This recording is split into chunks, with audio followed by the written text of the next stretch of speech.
Hey, Kevin. I was looking at your response to the case against Mr. Devlin and why you thought it was settled.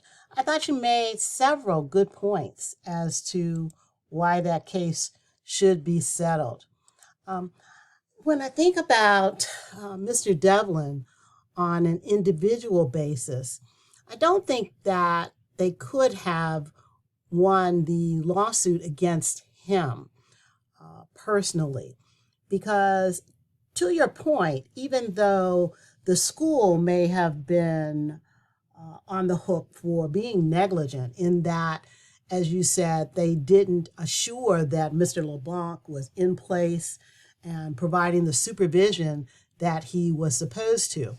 When you think about it, schools have the duty to provide supervision, instruction, and to maintain safe facilities.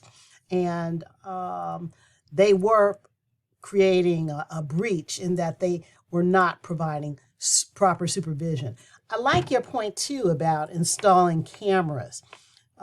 And you could argue that cameras were warranted given the history of fights in that school. And to not take any mitigating action could be deemed as negligent. Even though I don't think Mr.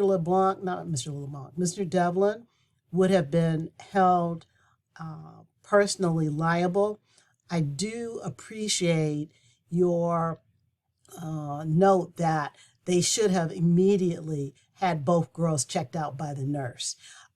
If nothing else, that probably would have forestalled any type of litigation.